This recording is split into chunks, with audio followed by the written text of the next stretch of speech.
Buenas tardes, buenas tardes. Es un placer hoy el poder acoger aquí en el Ateneo la presentación de este libro de Jorge Dezcayar de Mazarredo, Abrazar el mundo, geopolítica, ¿a dónde vamos? Y les aseguro que van a disfrutar porque yo he tenido el privilegio de estar en la comida con el Cercle de Economía y bueno, era porque hemos tenido que mirar el reloj, que nos teníamos que ir cada uno a hacer algunas cosas porque la conversación hubiese podido seguir muchísimo más. Muchas gracias. Como saben, lo presenta Josep Pons Fraga, periodista y editor del Diario Menorca. Cuando queráis. Gracias. Moltes gràcies, presidenta Margarita Orfila. Gràcies a tots vostès, benvinguts a l'Ateneu. Gràcies a en Jorge Dezcayar, que avui ha vingut a Menorca per fer dues activitats. Hem mantingut un dinar amb els socis del Cercle d'Economia que ha organitzat el president de l'entitat, Paco Tutzó, que aquí ens acompanya, i ara intervé a l'Ateneu de Mo per presentar el seu darrer llibre, aquest assaig, Abrazar el mundo, geopolítica, hacia dónde vamos, que ha publicat La esfera de los libros. I sobre aquest llibre ara tindrem un col·loqui amb el Jorge Dezcayar, que ell ha volgut que no vol fer una conferència, diríem, doctoral, sinó que hi hagi una mica de diàleg amb ell. Jo li faré unes preguntes i després, sobretot, vostès que tinguin l'oportunitat de poder intervenir i de poder-li fer preguntes sobre tots els temes que considerin. I com ha dit la presidenta de l'Ateneu, realment la conversa amb el senyor Dezcayar és fantàstica i molt interessant per la seva trajectòria, que ara breument els hi explicaré. Ell és un diplomàtic espanyol. Entre 1985 i 1993 va exercir com a director general de Política Exterior per Àfrica i Orient Mitjà. Va ocupar per primera vegada el càrrec d'ambaixador d'Espanya el 1997 al Marroc, fins que el 2001 el govern de José María Aznar el va nomenar director del Centro Superior de Información de la Defensa, convertit després en Centro Nacional d'Intel·ligència, el CNI. Després de les eleccions generals del 2004 va ser designat ambaixador d'Espanya davant la Santa Seu a Roma, càrrec que va desempenyar fins al 2006 quan s'incorpora a l'empresa privada com a conseller internacional de Repsol. El juliol de 2008, el Consell de Ministres el nomena ambaixador d'Espanya a Washington. Jorge Dezcayar de Mazarredo pertany a una família mallorquina amb una llarga tradició de càrrecs polítics, militars, eclesiàstics i diplomàtics. Els seus germans, Alonso i Rafael, també són ambaixadors d'Espanya amb exercici diplomàtic a Mauritània, Alemanya, Mongòlia i Xina. Analista, conferenciant i escriptor, Jorge Dezcayar és autor d'obres de gran interès, com el llibre de relats El pirata bien educado y sus amigos, el llibre de memòries Valió la pena i també El antiquario de Teherán, Històries d'una vida diplomàtica. Avui cap vespre, quan ell presenta a l'Ateneu de Mo, aquest darrer llibre, aquest assaig de gran actualitat, Abrazar el mundo, geopolítica, hacia dónde vamos. Gran professional de la diplomàcia i la política exterior, amb experiència acreditada, aporta en aquest llibre propostes i reflexions en un escenari tan complicat, conceptual, motivat per la invasió russa d'Ucrània. Damos la palabra a Jorge Dezcayar para empezamos esta conversación y la podemos centrar, si le parece bien, poniendo la mirada, el foco en el actual momento de esta invasión rusa de Ucrania, cómo la valora, cómo la ve usted, las consecuencias que tiene y los impactos que está teniendo. Bueno, moltes gràcies. Estic molt content de tornar a Menorca, de passar aquí un dia a Maó. És un plaer i molt content de tornar i de veure amics. Y ahora voy a continuar en castellano. Y muchas gracias por esta presentación, muchas gracias al Ateneo por tener la amabilidad de invitarme a venir y gracias a todos ustedes por venir aquí un rato esta tarde, ¿no? Vamos a ver cómo veo la invasión de Ucrania. Pues Biden decía el otro día, el presidente Biden decía el otro día que es la situación más compleja y más grave que enfrenta al mundo desde la crisis de los misiles, ¿no?, de Cuba del año 62. Yo veo una diferencia con aquella. Aquella fue una crisis puntual y esta es una crisis estructural. Y es estructural porque tiene que ver con lo que yo creo que la invasión pone patas arriba, que es el orden geopolítico que ha existido en el mundo desde la Segunda Guerra Mundial hasta ahora, el orden geopolítico que se creó en aquellas conferencias de Yalta, de Bretton Woods, de San Francisco, de Teherán, de Potsdam, aquellas conferencias que crearon las Naciones Unidas, el Fondo Monetario Internacional, el Banco Mundial. Una vez que posteriormente, ¿no?, se amplió aquello con la conferencia o con el Tratado de Helsinki, que establece la inviolabilidad de las fronteras de Europa.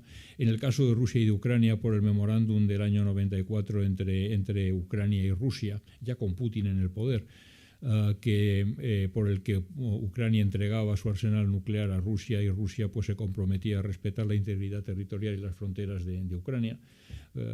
Los ucranianos en este momento no lo hubieran firmado, ¿verdad?, si hubieran sabido lo que les iba a pasar. Pero ¿qué significa esto? Digo que es una crisis estructural porque lo que significa es que Putin ha decidido que ese orden, tal como se creó y tal como se modificó después de la caída de la Unión Soviética, que él considera la mayor tragedia del siglo XX, ya no sirve, ya no le sirve, ya no le interesa. Ya no le interesa y entonces ha decidido hacerlo saltar por los aires. ¿Por qué ahora? Bueno, pues podemos especular por qué en este momento. Yo creo que ha visto que anteriores incursiones en tierras foráneas, como fue la anexión de Crimea, le costó un punto de PIB únicamente, un punto de PIB, es decir, que le salió barata. Lo que antes había hecho en Transnistria, lo que había hecho en Abjasia, lo que había hecho en Osetia, también le salió muy barato y pensó que a lo mejor eso también podía salirle barato. Sobre todo porque además tenía conciencia de que su glacis de seguridad se estaba deteriorando muy rápidamente. Cuando desaparece la Unión Soviética, Rusia pierde 2 millones de kilómetros cuadrados y pierde el estatus de gran potencia. Fue cuando Obama dijo aquello que es una potencia regional, que yo imagino que a Putin aquello debió sentarle como un tiro, ¿verdad? Pero es que es verdad, es que Rusia es una potencia regional. Rusia tiene un arsenal nuclear brutal, pero tiene el PIB similar al de Italia. Tiene una población decreciente. Rusia pierde población, pierde 1 millón de habitantes por año, la Federación Rusa. Rusia lo único que exporta son materias primas, son commodities, son petróleo, es petróleo y gas. Quiero decir que es un gigante pero con pies de barro, ¿no? Putin lo que quiere es jugar otra vez y colocarse al nivel de China y Estados Unidos. Quiere jugar en Champions, pero no tiene banquillo, no tiene equipo para jugar en Champions, entendámonos, no tiene presupuesto, ¿no? Pero quiere hacerlo, ¿no? Pero hace saltar por los aires esa estructura. Y eso es muy grave porque nos encontramos ante el fin de un mundo que estaba basado pues en cuando el siglo XX tiene 3 grandes ideologías, que son los fascismos, el nazismo, el comunismo y la democracia liberal, no liberalismo. Y cuando los fascismos desaparecen como consecuencia de su derrota histórica, cuando desaparece el comunismo como consecuencia de su unificación, queda el liberalismo. Y el liberalismo parece que va a durar para siempre. Y de repente, que es cuando dijo Fukuyama aquello, ¿verdad?, el fin de la historia, y de repente parece que no. De repente hay gente que dice, oiga, no, es que este sistema no me interesa, no me gusta. Putin lo está diciendo en Europa, lo está diciendo China en este congreso que acaban de tener el otro día, con la capacidad distinta por parte de China de que es capaz de intentar poner nuevas normas para o promover un nuevo reparto del poder en el mundo, de la tarta del poder en el mundo. Uno dice, aquí tenemos, pero ¿por qué está Francia en el Consejo de Seguridad de la ONU? Te dicen los chinos. Y dice, hombre, porque ganó la Segunda Guerra Mundial, porque es una potencia nuclear. Y dice, mire usted, es que la India tiene 1.400 millones de habitantes y es potencia nuclear. ¿O por qué tiene Italia los mismos derechos de voto que tiene China en el Banco Mundial? ¿O por qué Estados Unidos no renuncia a controlar el Fondo Monetario Internacional? Oiga, hay que cambiar todo esto, hay que adaptarlo. El mundo ha cambiado, el mundo no es lo que era en el 50 y en el 45, ¿no? En el 45 la India era una colonia, Sudáfrica no estaba en régimen de apartheid, Nigeria, que es otro gran país, no existía, era el mundo ha cambiado y hay que adaptarlo. Y hay países que lo que están diciendo es eso. Y Putin ha tomado la delantera. Ya ha dicho, yo rompo la baraja porque el pez grande se come al chico, estas normas que rigen el mundo no me interesan y yo voy a tomarme la justicia por mi mano. Porque me estoy dando cuenta de que Ucrania se está yendo hacia Occidente irremediablemente. Me doy cuenta que en Bielorrusia en el año 20 hubo problemas ya, que en Kazajstán lo hubo también, y o pongo orden en mi entorno o se me van. Y entonces no puedo permitirlo. Y por eso ha dado una patada en él.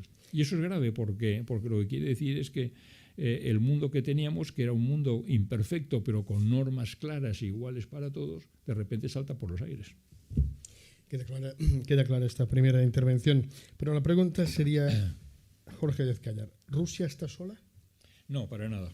Pensamos que está sola y queremos creer que está sola porque pensamos que nosotros tenemos la razón y que la indignación que sentimos algunos países ante lo que está pasando y la barbaridad que está cometiendo al invadir Ucrania, que por otra parte pues es un país que tiene perfecto derecho a determinar su futuro como le parezca oportuno y hacer un acuerdo comercial con la Unión Europea, como el que quería hacer en el año 14, que le costó la presidencia a Yanukovych, o integrarse en la OTAN si quisiera. Otra cosa es que nosotros quisiéramos, pero en fin, que Ucrania es un país soberano que puede decidir su futuro.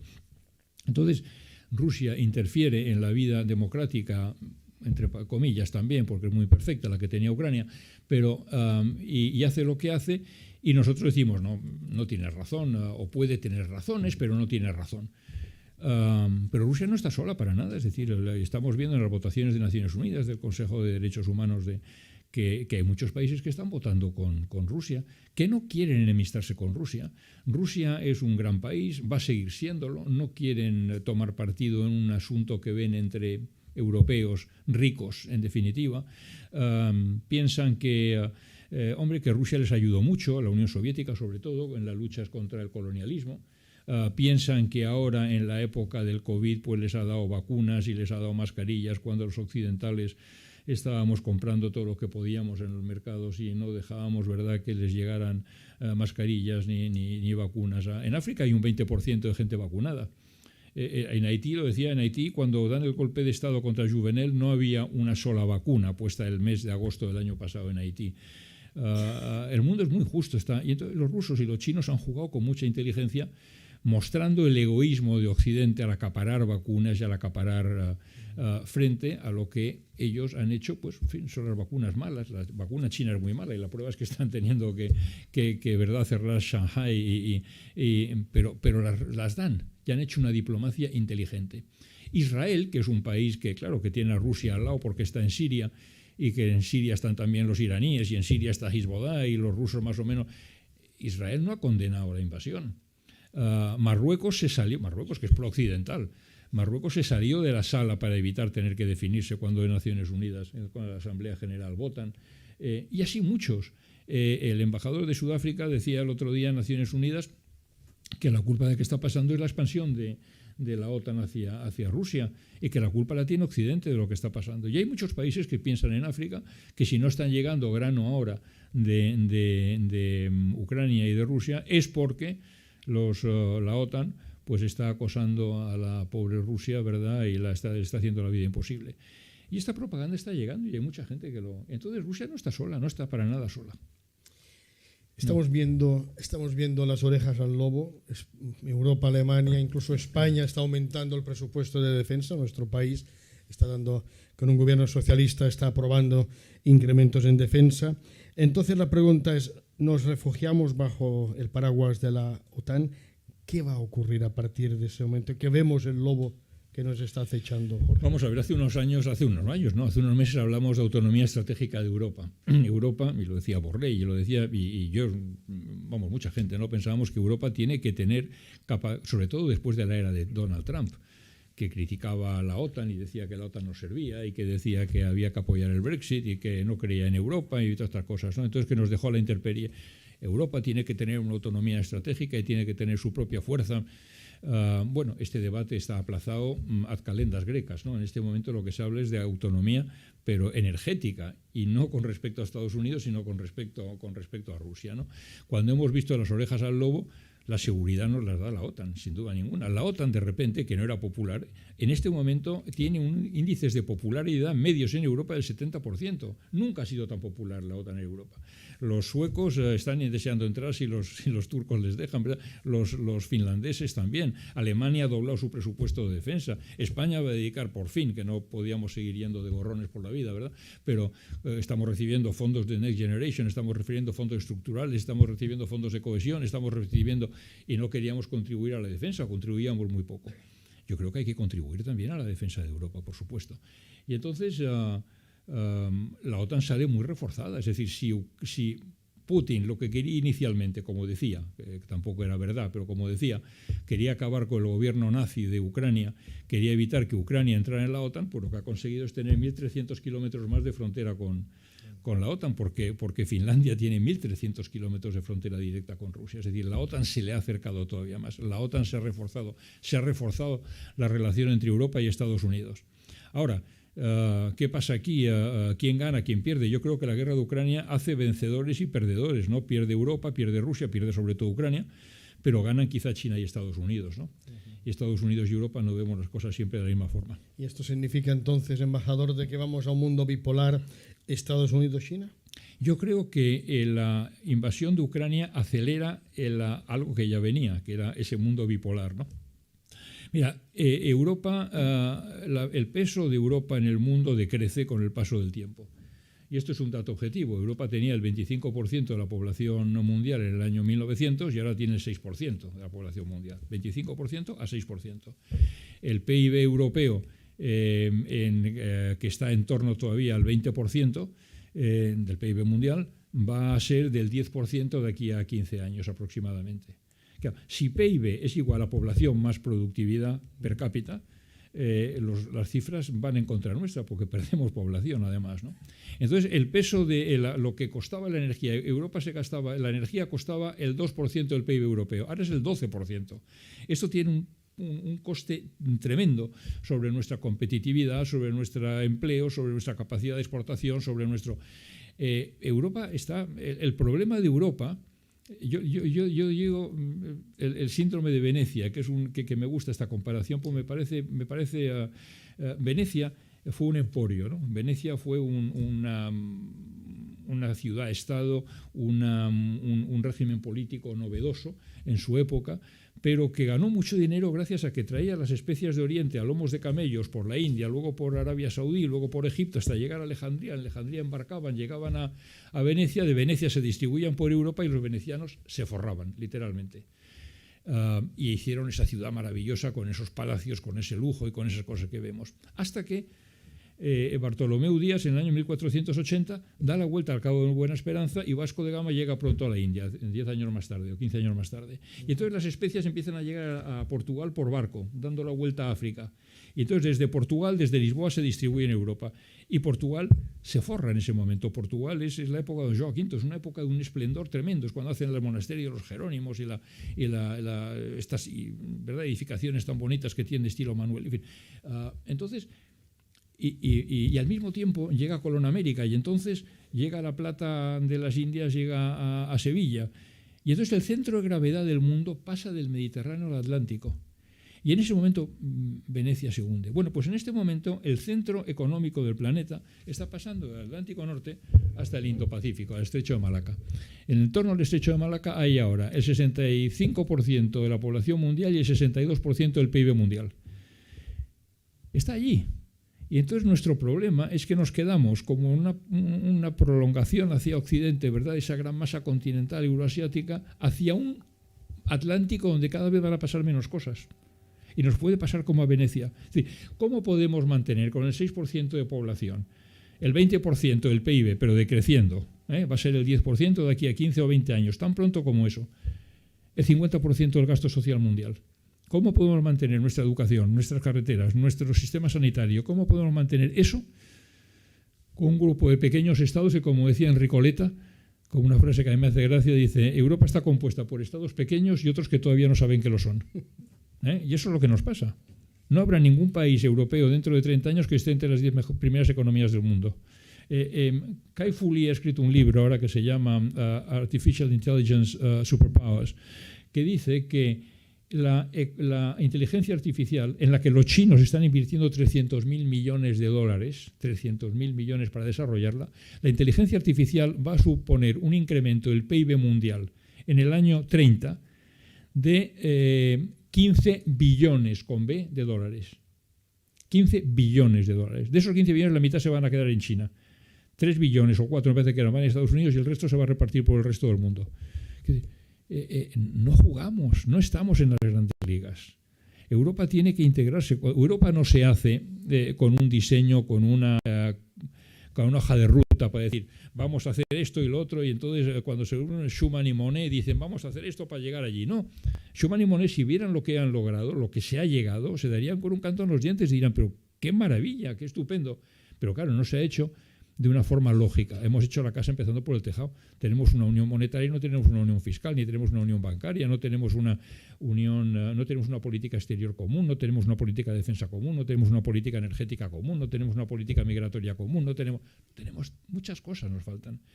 Entonces, o nos unimos, e intentamos vencer esos viejos nacionalismos, esos países llenos de historia que somos, donde todos tenemos cantidad de recelos y cantidad de apriorismos, o nos unimos y buscamos el futuro juntos, o desapareceremos.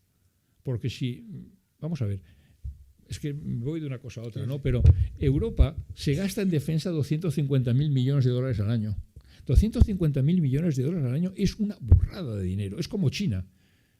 Estados Unidos tiene 760.000 millones, son 3 veces más. Pero China 250.000 millones. Rusia tiene 65.000 millones de dólares.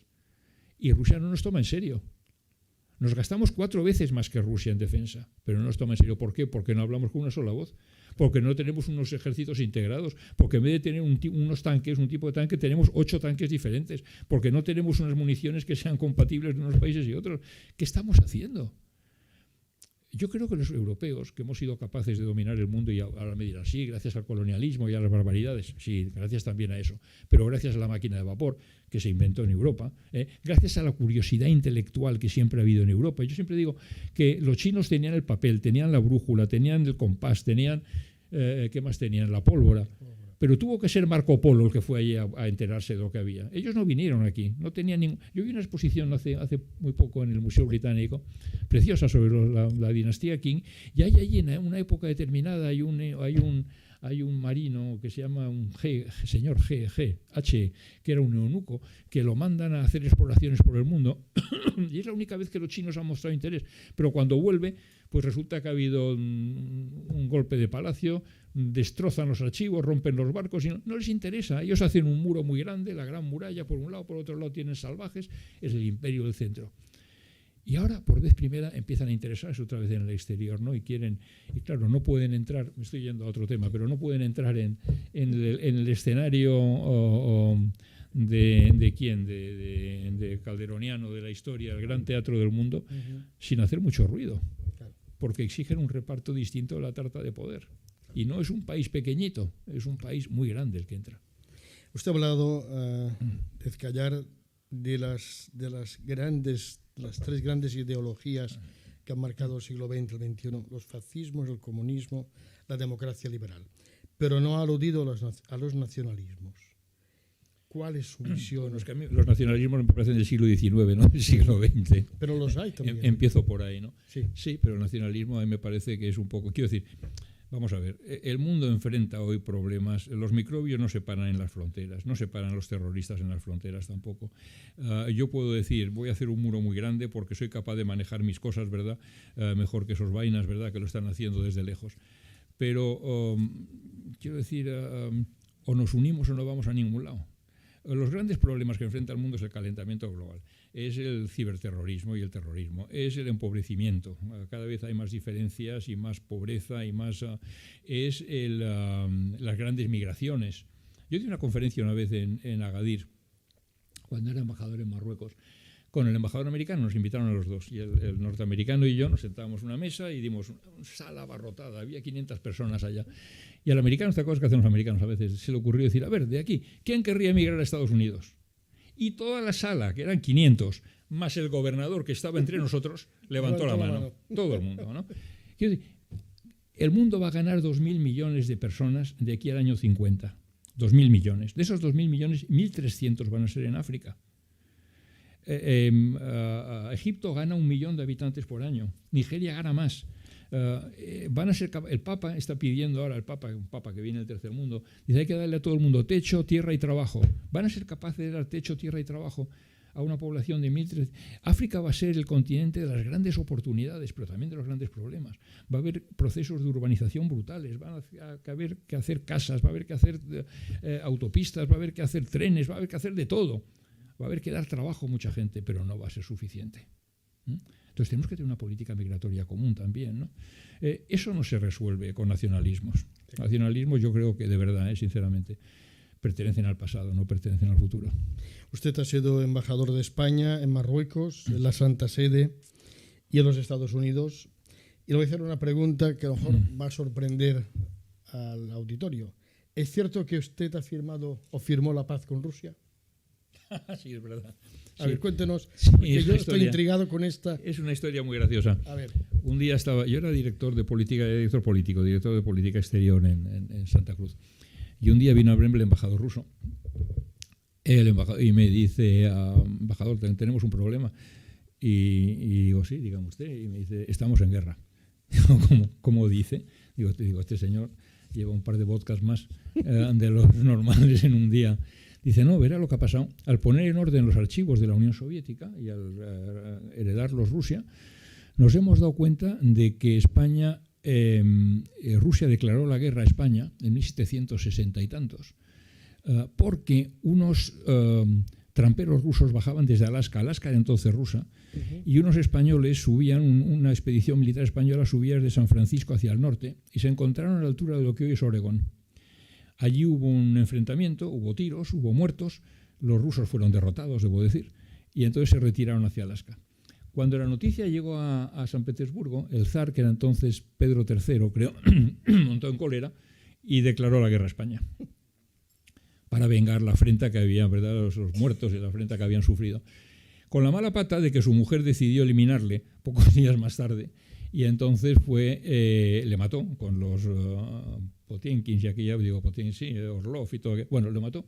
Y además estalló en Europa la guerra de los 7 años. Y entonces todo el mundo se olvidó de aquella declaración de guerra, que naturalmente nunca tuvo ninguna virtualidad práctica, porque estamos muy lejos uno de otro. Y entonces al poner en orden los archivos se encontraron con que estaba la cosa así. Y entonces dije, bueno, pues vamos a ver qué. Yo confirmé que efectivamente los archivos de Santa Cruz son espectaculares, son una maravilla. Unas cintas de colores, unos tratados del siglo XIII, una maravilla hay allí. Y efectivamente el archivero me dijo, pues tiene usted razón, aquí tenemos una declaración de guerra de Rusia y tendríamos que tener aquí al lado la declaración de la firma de la paz y no está, estamos en guerra. Entonces me voy a ver al ministro, y era Solana, me acuerdo, Javier. Le digo, ministro, cierra la ventana. Y me dice, ¿por qué? Digo, para que no me tires por ella cuando digas lo que te voy a decir. Dice, ¿qué vas a decir? Digo, que estamos en guerra con Rusia. Y dice, vete de aquí. Digo, de acuerdo, vete de aquí. Y digo, no, que es verdad que estamos en guerra. Dice, arréglalo, pero no me vuelvas a hablar de este asunto. Bueno, el caso es que me llamé al ruso, le dije, pues sí, efectivamente, tiene usted razón, estamos en guerra, tenemos que arreglar esto. Y dice, no, mire, nosotros en San Petersburgo, en Moscú, hemos pensado que haremos una nota verbal, que es como los diplomáticos llamamos a un documento escrito, con mucha lógica, por otra parte, nota verbal. Bien, y se lo traigo aquí. Y entonces dije, bueno, tendré que verlo yo con mi gente y con la asesoría jurídica internacional, que naturalmente tuvo que decir que esta coma estaba mal puesta y que la coma había que ponerla allí para demostrar que ellos también sabían mucho. Llegamos a un acuerdo y entonces, efectivamente, el ruso y yo en mi despacho firmamos la paz. Así que creo que he sido el único español vivo que ha firmado la paz con Rusia y me presento voluntario para ver si se puede firmar ahora alguna otra, tal como están las cosas, ¿no? Gracias por explicar. Pero es verdad, esa historia es cierta. Esta anécdota que me había llegado y le quería preguntar. Antes de pasar la palabra al público, que supongo que ustedes tienen un montón de preguntas que formular, permítanme leer 2 párrafos del libro de memorias Valió la pena, editorial Península 2015. Es un fragmento que me remitió el buen amigo recordado Emilio de Balanzó. Dice, escribe Jorge Dezcayar. Conoció bien a Emilio. Escribe Jorge, dice, Eduardo Junco, embajador en el Zaire, me llevó un día a conocer el dispensario de Quimbanceque, allá por el fin del mundo, dirigido por una monja menorquina llamada Pilar. Por el camino la gente gritaba en idioma lingala, múndele, múndele, blancos, al vernos pasar, y nos recibía con un cordial bote, hola. Tras varias horas de coche, cuando llegué al dispensario, construido en un claro del bosque, había bastante gente y Sor Pilar le estaba metiendo una bronca considerable a un acoquinado grandullón que había hecho mal unos caballones en un sembrado. Era una mujer bajita. Yo creo que la estatura media de nuestras misioneras no debe andar más allá del 1,50 m, pero hay que ver lo que cunden tan pocos centímetros. Todo lo había levantado ella sola. Cuando entré, había una mujer pariendo y un joven al que entablillaban un brazo. Había montado también una tienda donde hacían análisis de sida. Aquella mujer no había regresado a Menorca, ni había visto a su familia en 25 años. Pero se le llenaron los ojos de lágrimas cuando le dije unas palabras en mallorquín. Aquesta monja menorquina és una Pilar d'Olivà d'Espujol, de sa família de Can Olivà, de davant l'església de Ciutadella. Ah, sí, l'has trobat? Sí, sí. L'he localitzat. Avui viu a Barcelona, està a Sarrià, té una malaltia degenerativa, però a través de la seva família he pogut localitzar-la i a través del rector de la catedral, en Josep Manguant, li he enviat aquest, diu, mira, digue-li en Dezcayar, en Jorge, com va viure aquella escena de trobar aquella monja menorquina. Bueno, fue bastante, fue impresionante, ¿no? Porque no me esperaba encontrar, fueron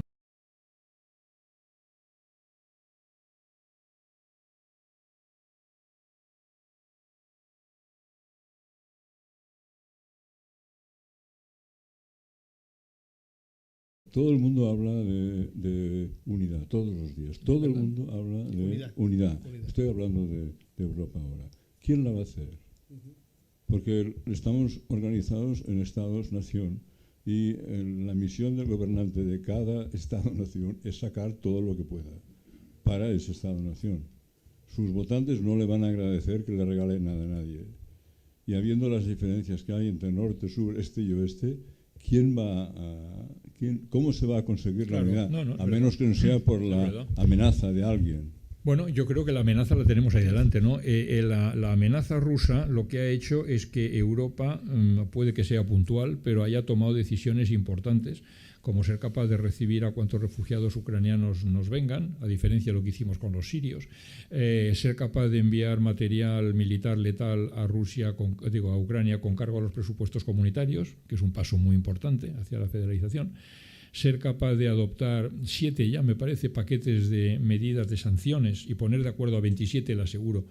Yo he trabajado cuando éramos 15 y era bien complicado ya cuando era director político, pero con 27 no quiero ni pensar lo que es, ¿no? Poner de acuerdo a 27 sobre sanciones que son simétricas en su origen, pero muy asimétricas en sus resultados, pues nos afectan de manera muy diferente. Entonces, poner de acuerdo esto y mantener esa unidad y mantener esa cohesión es un trabajo de titanes. Ahora, ¿durará esto mucho tiempo? Rusia va a jugar a que no dure. Shoigu, que el ministro de Defensa, decía, ustedes no valoran suficientemente la capacidad de sufrimiento que tiene el pueblo ruso, nosotros no lo tenemos. Las sociedades occidentales hedonistas, como me decían a mí en Washington, ustedes son Venus, nosotros somos Marte, ustedes son hedonistas, no tenemos esa capacidad. Van a jugar a destruirnos, pero tiene usted mucha razón, es decir, somos países demasiado viejos, con demasiada historia a las espaldas y con demasiados... sí, es verdad, no es fácil, pero yo creo que cuando ves las orejas al lobo es cuando de repente tomas decisiones, quiero decir, que Suecia haya pedido entrar en la OTAN, cuando había optado y presumía de su neutralidad, a los finlandeses se la impusieron, pero Suecia no, era una opción y de repente ha venido corriendo a ponerse bajo las faldas de la mesa camilla de la OTAN. Yo creo que Europa, que ha tenido la inteligencia, como digo, de tener un papel importante en el mundo, pues tomará las medidas pertinentes, porque es que si no desapareceremos, y si desaparecemos nuestro nivel de vida se irá al mismo tiempo, no podremos mantenerlo con 6% de población y 10% del PIB, no podremos. Así que a la fuerza ahorcan, ¿no? Sí. Susana Gallardo tiene pedido la palabra, después no sé si José María. Vale. Bueno, Susana, adelante, tiene usted la palabra. Gracias. Muchas gracias, me ha encantado lo que nos ha explicado. Quería saber, como antiguo embajador en Marruecos, ¿qué le ha parecido el cambio de política de España con la cuestión del Sáhara? ¿Qué le parece y la manera en que se ha hecho? Una pregunta 10. Me parece incomprensible y la forma que se ha hecho chapucera. Quiero decir, mientras no me lo expliquen, y nadie me lo ha explicado todavía, el gobierno desde luego no lo ha hecho, yo es el mayor disparate diplomático que he visto en mucho tiempo. Quiero decir, este gobierno se presenta a las elecciones con un programa donde habla de autodeterminación, de referéndum de autodeterminación, que es una cosa que un referéndum nunca va a tener lugar y no se va a poder hacer nunca. Pero, vamos a ver, cuando España se retira del Sahara, se retira en las condiciones de la agonía del general Franco en aquel momento, ¿verdad? Franco muriéndose, no queríamos una aventura exterior, no podíamos tenerla en aquel momento, ciertamente, y el Polisario se había equivocado, además, sus últimos ataques, en fin, lo que fuere. Nos retiramos de una forma que dejó dolido a todo el mundo en España. Las izquierdas porque pensaron que se abandonaba a los saharauis, las derechas porque pensaron que se iba y el ejército no quedaba bien. Pero, como digo yo, tuvimos la inteligencia de colocarnos bajo el paraguas de las Naciones Unidas. Y las Naciones Unidas decían autodeterminación, territorio no autónomo, autodeterminación o acuerdo entre las partes. Y ahí estábamos muy cómodos, porque de repente el gobierno, este gobierno, decide salir, decide el presidente, porque el resto del gobierno, el ministro de Asuntos Exteriores dijo que no lo sabía, que yo no me explico cómo sigue siendo ministro después de que le hiciera una cosa así, pero en fin, sus socios de gobierno no lo sabían. Los socios de que le llevaron la investidura no lo sabían, la oposición ciertamente no lo sabía, todo el Parlamento, todo el Congreso votó en contra. Entonces, ¿a cambio de qué? ¿Qué es lo que hemos conseguido? Quitarnos del paraguas de la ONU, tomar partido por una de las partes y colocarnos en mitad de la pelea por la hegemonía regional que hay en la región entre Marruecos y Argelia. Y ahí nos van a dar por todos lados. Los argelinos ya han empezado y dicen no estamos contentos, pues mire usted, no le quitamos el gas porque nos van a penalizar, pero lo que sí vamos a hacer es no darles más y cobrárselo más caro. Y el que nos sobre se lo damos a los italianos o a quien sea. ¿A cambio de qué? Nadie lo ha explicado a cambio de qué. Entonces, mientras no me lo expliquen, yo sinceramente no lo entiendo. Si uno cree que la solución de la autonomía, suponiendo que Marruecos de verdad la quiera, cosa que dudo, lo dicen, ¿verdad? Pero otra cosa es que porque tendrían que darle otra al RIF, seguramente, ¿no? Que es complicada.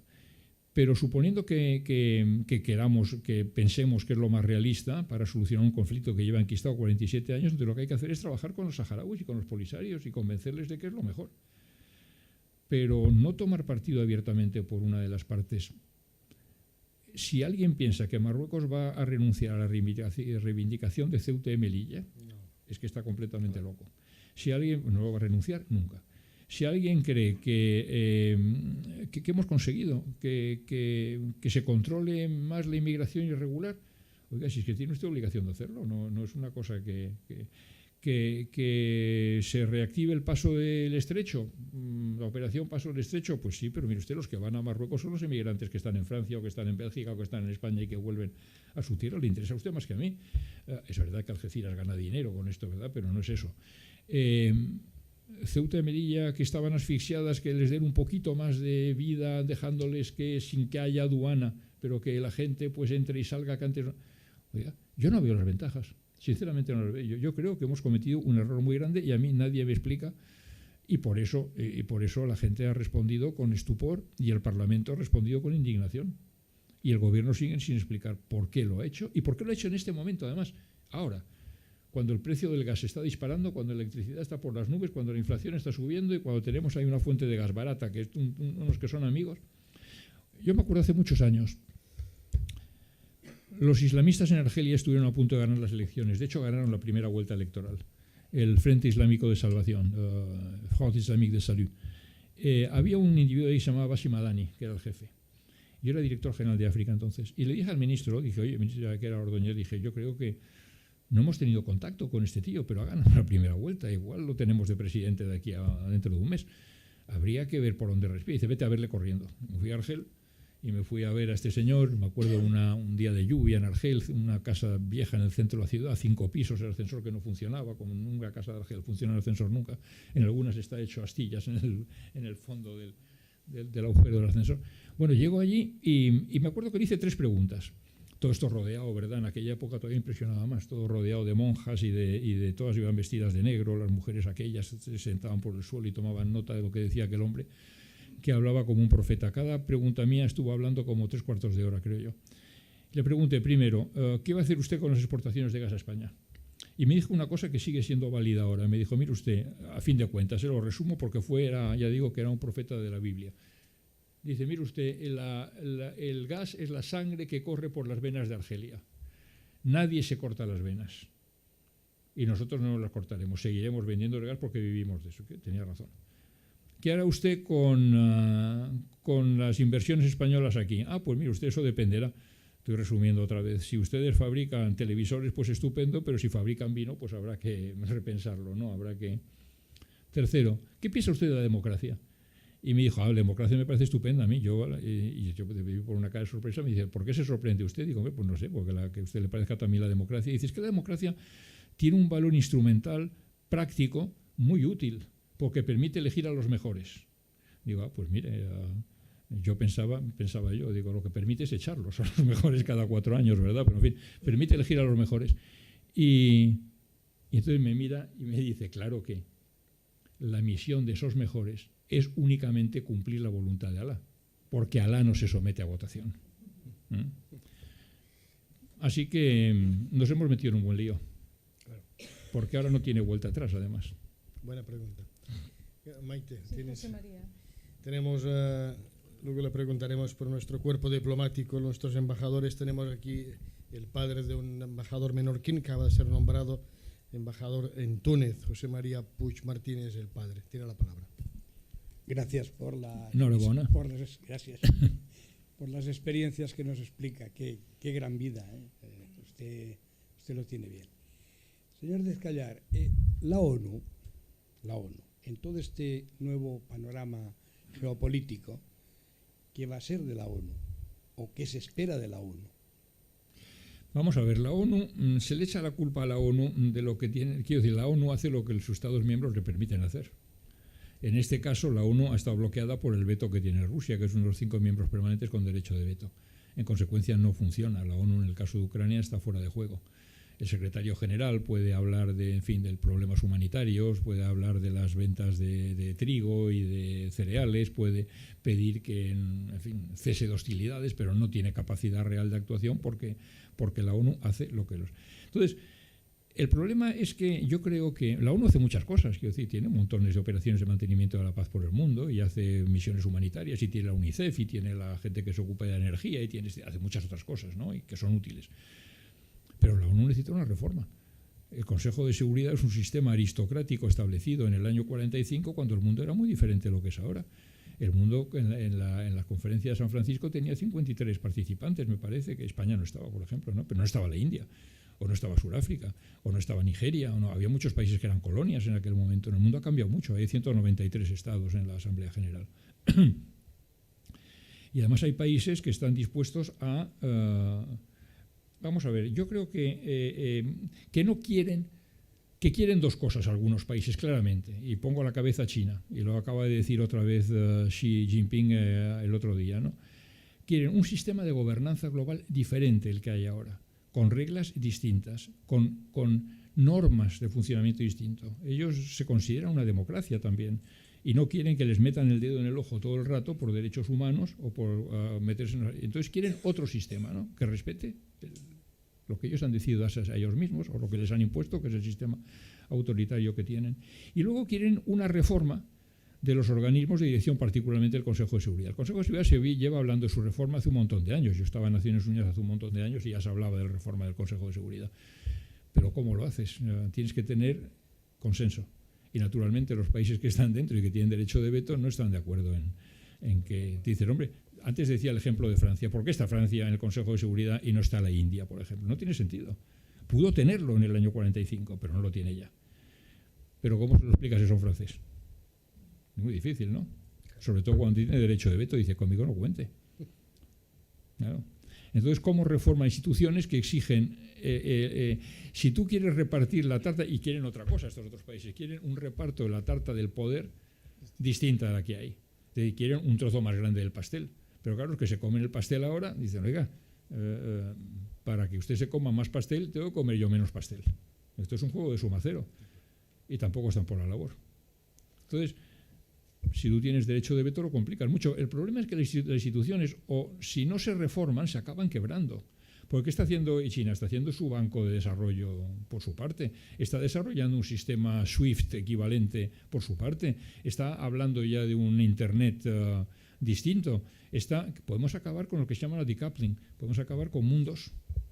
Este mundo bipolar que digo yo puede ser bipolar porque van a ser dos los grandes potencias, ¿no? Pero claro, si China y Estados Unidos quieren hablar de comercio y y de inversiones y de economía, tendrán que hablar con Europa, que todavía tenemos un trozo grande de la porción, ¿verdad?, de economía mundial. Pero si quieren hablar de armas, pues de desarme, tendrán que hablar necesariamente con Rusia, que tiene 6.000 cabezas nucleares. Y si quieren hablar, entonces habrá grupos de países en tensión permanente entre ellos, con barreras comerciales, con desconfianza, con tensiones, con el pez grande se come al chico, y sin un set de normas compartido por todos y que sea igual para todos. Y eso es lo más grave. El fondo, la OMC ya no funciona desde hace un par de años o 3 años, ¿no?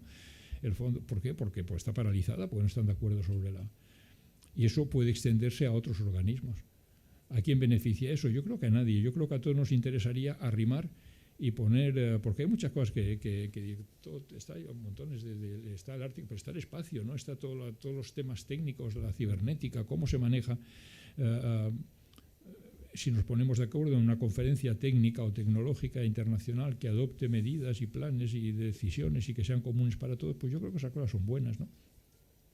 El mundo necesita, no podemos tener un gobierno global, pero necesita enfrentar los problemas globales que tiene con cooperación entre los que pueden, entre las grandes, ¿eh? Y eso las Naciones Unidas, mal que bien, lo ha venido haciendo, pero en este momento se encuentra desbordada. Yo creo que lo que ha acelerado la crisis de Ucrania es la bipolaridad del mundo, el que Rusia pierde importancia y va a caer en manos de China, el que Europa se ve arrastrada a depender más en seguridad de Estados Unidos, es decir, la bipolaridad se acentúa, pero no se elimina la existencia de otros. Brasil va a seguir contando, Sudáfrica va a seguir contando, Indonesia va a seguir, la India ni digamos, ¿no? Grandes países que hay por ahí que van a tener cosas que decir. Gracias, Jorge Dezcayar. Maite Orfila, ¿alguna pregunta más y ya entramos en la recta final? Sí, yo tenía una pregunta y es que ¿nos podemos fiar de los líderes que tenemos ahora? Porque antiguamente teníamos mucha menos información y entonces ahora nos dicen los defectos que tuvieron, pero nosotros antiguamente nos decían sus virtudes solamente. Y ahora, claro, cuando te das cuenta de cómo está el panorama, piensas, uy, ¿en qué manos estamos? Gracias, Laura. Gracias, Laura. Sí, pero tampoco sí, pero es verdad. Bueno, pues tenemos los líderes que hemos elegido, ¿no? Así que tenemos la responsabilidad de haberlos elegido y ojalá podamos seguir haciéndolo porque al poderlos elegir también los podemos echar, ¿no? Que es una ventaja. Yo decía que la democracia permite elegir cada 4 años, pero permite también echar cada 4 años, ¿no? Lo cual es una... Hombre, no sé, yo estaba pensando mientras la oía hablar que es como la religión, ¿no? Que a veces exige un cierto misterio, la monarquía, ¿verdad? Un poco más de verlo de lejos queda... cuando se acerca demasiado pierde charme. No, hombre, yo creo que tenemos los líderes políticos, pues eso, que hemos elegido. A mí lo que me da miedo es que venga un líder como Donald Trump. Como estoy jubilado puedo decir estas cosas, ¿no? Pero es verdad, me da mucho miedo porque es unpredictable. We have to be unpredictable, decía él. Y realmente ha conseguido, durante el tiempo que estuvo, pues poner patas arriba lo que ha sido la política americana, pero ha conseguido desconcertar a tirios y a troyanos, ¿no? A todo el mundo al mismo tiempo. Entonces hay líderes que son mejores que otros, pero oiga, pues, es lo que hay, ¿no? Jorge, yo le haré 2 preguntas que son del mismo ámbito. Una es... Isabel es periodista, ¿eh? Sí. A propósito de las suspicacias tan extendidas que hay sobre la eliminación selectiva de grandes magnates rusos, ¿cuál es su opinión? Esta es la primera. Y la segunda, también ligando con el tema de líderes, es que la impresión que tenemos es que, bueno, Rusia, el único cartel es Putin. Putin va cumpliendo años, ya lleva casi toda la vida ahí también, ¿no? ¿Qué hay después de Putin? Es como si me pregunta qué hay después de Xi. El problema de esta gente es que tiene el desierto alrededor, claro, pues eso son lo que son. Claro. Vamos a ver, eliminación o desaparición es sospechosa, ¿qué quiere que le diga? No sé más, ¿no? Es sospechosa la desaparición de esta gente en circunstancias extrañas, ¿no? Gente que se ahoga, gente que se cae de un 5.º piso, gente que parece van desapareciendo uno tras otro, gente que ha sido crítica, ¿no? Con ciertas decisiones, pero no puedo ir más allá porque lo ignoro, no lo sé, ¿no? A mí Rusia es un país acostumbrado a líderes autoritarios, porque no han conocido otra cosa, han pasado de los zares a Stalin, ¿verdad? Y de Stalin a este que tienen ahora. A mí me impresionó mucho cuando yo estaba en el CNI, del CNI nunca hablo, pero hoy voy a hacer una excepción. Cuando yo estaba en el CNI, hubo un ataque, se acordarán algunos, en un teatro en San Petersburgo. Eran unos terroristas chechenos, ¿te acuerdas? Sí. Que entraron en un teatro en San Petersburgo y cogieron de rehenes a 400 personas que había allí, ¿no? Bueno, el asunto tardó 2 o 3 días en resolverse y era Nikolai Patrushev, era entonces el jefe del FSB, del heredero de NKVD, del servicio de inteligencia ruso. Y yo le llamé, lo conocía, y le dije, había estado con él en Moscú, y le digo, mira Nikolai, pues no puedo hacer nada, pero en fin, vaya problema que tienes, si te deseo que lo puedas resolver cuanto antes y de la mejor manera posible, y si alguna cosa se te ocurriera eventualmente, en fin, que sepas que la afición está contigo y que os deseamos suerte. Al día siguiente de hablar con él, entraron a sangre y fuego, su gente y la del GRU, en el teatro aquel, mataron a todos los terroristas y de paso se llevaron por delante a 50 de los rehenes. ¿Tú crees que hubo una pregunta parlamentaria, que hubo un artículo de prensa, que hubo una crítica, por pequeña que fuera, a la barbaridad que habían hecho? Hoy Nikolai Patrushev es el número 3 de Rusia, es el jefe del National Security Council en Rusia. Es otra mentalidad, es otro mundo, es otro. Entonces, claro, no, claro que sí, por supuesto. Y lo otro era, perdón, era eso, ¿no? Bueno. Manuel Valls también tiene la palabra, pide la palabra. No voy a hablar del tema de Francia y del veto en el Consejo de Seguridad, pero como hay elecciones dentro de unos días en Estados Unidos, las elecciones del midterm, y que creo que esos últimos meses, no lo pensábamos todos, pero Estados Unidos se está reforzando, ¿no? En Europa, por las razones que ha dicho, y también en Asia, porque está logrando, a pesar de que sea muy complicado, una alianza que ya va de años con muchos países, con Japón y, por supuesto, países que tienen miedo de lo que está pasando, porque nunca en la historia un país como tanta gente como China, con una potencia económica y militar, no tiene ganas de ir más lejos. Y es lo que piensan también en Australia o Nueva Zelanda. Pero, pues, América continúa a ser esta gran potencia. Pero, como las grandes democracias, y lo vemos en Europa, lo explica muy bien, tenemos y tienen sus debilidades. ¿Cómo ve el rumbo de América con sus propias divisiones y con los cambios que pueden representar, que no pasaba tanto antes, la diferencia de una política de un Biden o la de la vuelta de un Trump o de un heredero de Trump en la política exterior, por supuesto? Pues yo lo veo con mucha preocupación. Cuando yo estaba allí, cuando empezó el movimiento del, ¿cómo se llama?, el Tea Party, estaba allí, era un momento de grassroots, que dicen allí, ¿no? Que de bottom-up, que nacía de las bases y que iba subiendo, pero se ha apoderado del Partido Republicano. Y entonces yo veo que hay una polarización brutal. Las elecciones de midterm normalmente le van mal al partido que está en el poder, siempre ha sucedido, pero en esta ocasión está muy cerca. El Senado, en este momento hay un empate, 50-50, que lo resuelve el voto de calidad de la vicepresidenta de Estados Unidos, que es presidenta del Senado. Pero se va a decidir en 3 lugares, probablemente, que son Nevada, me parece, Nevada, Georgia y Pensilvania. En Nevada y Georgia hay 2 demócratas que defienden, y veremos a ver si... Y en Pensilvania hay un republicano mayor que se retira por enfermo, por lo que sea. Ahí va a ser la decisión. Entonces, pero claro, en cuanto los republicanos te ganen uno, te han ganado el Senado. Y en el caso del Congreso es muy cerca también, porque en este momento son 435, son 220 y 215. Hay 5 escaños de diferencia. Lo más probable, en un primer momento, la popularidad de Biden es baja. Nunca ha logrado pasar más allá del 40 y muy poquito, muy pelada, y eso pues augura mal. Cuando se echó para atrás el Wade versus Roe, la decisión esta sobre el aborto por el Tribunal Supremo, los demócratas pensaron que podían sacar esa bandera y les ha funcionado durante un tiempo. Pero en este momento lo último que leí algo ayer precisamente sobre esto, es que las últimas encuestas vuelven a dar a los republicanos, vuelven a subir. Utilizando sobre todo, claro, hay una contradicción. Los republicanos están diciendo, sea usted duro con Ucrania, y al mismo tiempo le están diciendo, no suba usted el precio de la gasolina, y está subiendo, claro, como consecuencia de la guerra de Ucrania. Entonces está hablando de sacar la Reserva Federal otra vez, en fin, a tomar medidas Pero en este momento la criminalidad, la economía, la inflación, que no están logrando controlarla, y parece ser que está jugando a favor de los republicanos.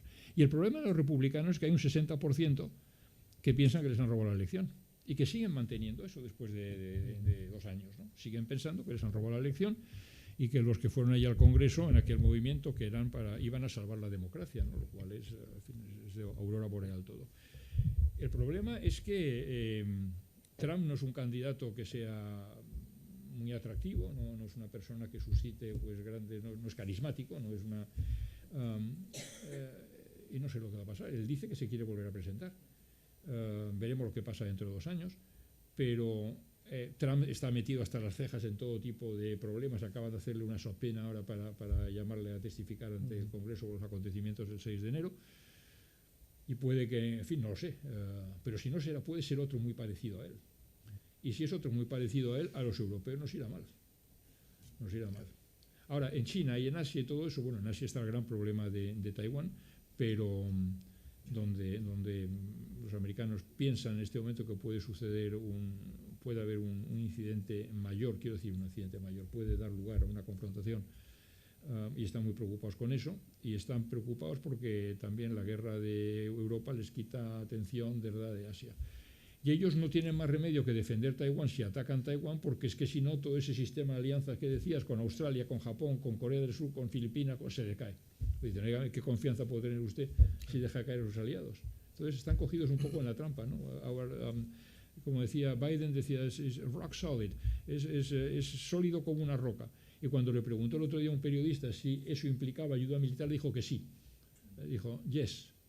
Y entonces inmediatamente salió alguien en el Departamento de Estado para intentar explicar que lo que quería decir con aquel yes era, yes es no o yes, no es otra cosa. Pero en fin, que la posición no había cambiado, que seguía la ambigüedad estratégica, que seguía el plan de una sola China, pero sí acaba de decir claramente ayer que quieren otra vez y que no excluyen la fuerza. Y el almirante Robinson, que era el jefe del Pacífico, de la flota del Pacífico, el año pasado dijo en el Senado, en el Comité de Fuerzas Armadas, Comité de Fuerzas Armadas de Seguridad, uno de los dos, del Senado, que él creía que una guerra era posible en los próximos 6 años. Si es una guerra, lo de Ucrania serán peanuts al lado de lo que puede venir ahí. Y entonces esto es muy serio. Muy serio. Jorge Dezcayar, sí, Paco Tocho creo que tenía una última pregunta, la última a cargo del presidente del Círculo de Economía. Le damos la palabra y ya cerramos el coloquio. Tiene la palabra. ¿Tú crees que hay alguna posibilidad de un acuerdo entre Estados Unidos y China? Mira, el otro día yo miraba a ver qué puede pasar en el mundo de aquí en adelante, ¿no? ¿Qué puede haber? Y yo digo, escenario peor que se me ocurre.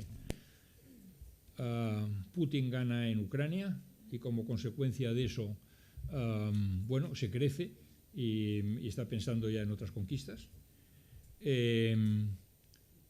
La crisis en Europa se acentúa, la inflación no la controlamos, los desacuerdos, la gente está de mal humor, sigue votando, ¿verdad?, partidos de extrema derecha, de extrema izquierda y China se lanza y ataca a Taiwán, y Trump es elegido en Estados Unidos. Para mí es el escenario que todo sale mal, ¿no? Eso pinta mal. Todo pinta mal, ¿no? Claro, pero eso puede suceder o algo parecido. Puede suceder. El escenario mejor sería, hombre, que se llegara a un acuerdo en Ucrania que fuera, en fin, aceptable por las dos partes, que se controlara en Europa la inflación, que los chinos no atacaran a Taiwán y que se hubiera elegido en Estados Unidos pues un señor normal. Eso sería lo ideal. Lo más probable, pues alguna cosa intermedia, ¿no? Que la guerra de Ucrania dure y se eternice durante un tiempo, por lo menos durante unos años, que la inflación, no entremos en depresión, pero que la inflación se mantenga y el malestar europeo continúe, que China diga, bueno, sigo queriendo Taiwán, pero por el momento no lo doy de zarpazo, pero sigo con la amenaza, pero no lo hago, y que en Estados Unidos la gran incógnita. Probablemente el escenario intermedio es el que salga adelante. Ahora, ¿quién va a ser elegido en Estados Unidos? Es que va a depender tanto de quién salga elegido. El problema es ese, que no es un presidente para Estados Unidos, es un presidente para todos. Y nosotros no lo votamos, pero lo vamos a sufrir. Muchas gracias, Jorge Dezcayar. Como verán en este libro, Abrazar el Mundo no se limita a describir situaciones, sino que aporta soluciones, estimula al lector para que obtenga sus propias conclusiones y desarrolle el sentido de pertenencia a una misma comunidad, que es la comunidad humana. Permitidme terminar con unas palabras de Jorge Dezcayar. Dice, solo abrazando el mundo título de este libro, Abrazar el mundo que nos sustenta, podremos volver a abrazarnos nosotros sin miedo al futuro. Es decir, saquemos lecciones para crear un mundo más solidario, con reglas claras e instituciones internacionales fuertes, donde resolver nuestras diferencias por la vía del diálogo y de la negociación. Muchas gracias. Bona nit. Amén. Amén.